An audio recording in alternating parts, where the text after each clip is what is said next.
ये हमारी माताएं दिन भर चुगली करती रहती हैं, दिन भर पंचायत करती रहती हैं, ये तुम पाप ही तो कर रही हो, ये पाप ही है।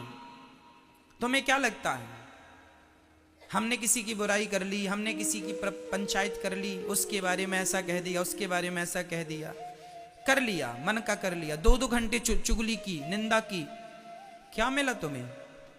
तुम्हारे माथे पाप और आए, फोकट के, फ्री के। मैंने कई बार एक कथा सुनाई तुम्हें, सुनो मैया जी, ध्यान से सुनना। एक राजा था, बड़ा भला राजा था। खुले मैदान में, सर्दियों का समय था मैया, खुले मैदान में उसने ब्राह्मणों को निमंत्रण दिया, सारे नगर वालों को बुलाया, जिसमें पहला भोज ब्राह्मण का था। तो हजारों ब्राह्मण आए, पंगत लगी, और वहां खुले मैदान में ही खीर पक रही थी। तभी ऊपर से एक पक्षी बाज अपने पंजों पर सांप को दबा करके जा रहा था कि तभी सांप ने उस बाज को डसने के लिए अपना जहर फेंका। तो वो जहर बाज को तो लगा नहीं, वो जहर ऊपर आकाश में ये हो रहा था, तो वो जहर नीचे आया और नीचे खीर पक रही थी। तो राजा ने खीर पकवाई कि ब्राह्मण खाएंगे, वो खीर में वो जहर सांप का गिर गया और पूरी खीर जहरीली हो गई।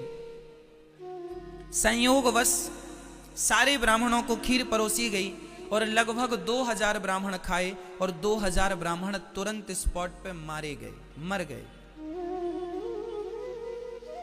सारे ब्राह्मण मर गए।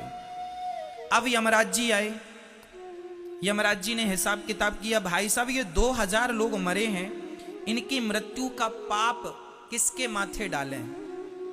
कौन है इन ब्राह्मणों की मृत्यु का पापी? बताइए कौन है हत्यारा? ये पाप का दंड किसे दिया जाए? आपके हिसाब से ये दंड किसे देना चाहिए? क्या राजा अपराधी है?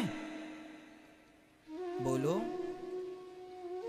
नहीं, राजा की कोई गलती नहीं है, वो तो बड़ा धर्मात्मा था, उसका तो कोई उद्देश्य था नहीं कि ये ब्राह्मण मारे जाएं, वो तो और भोजन करा रहा था।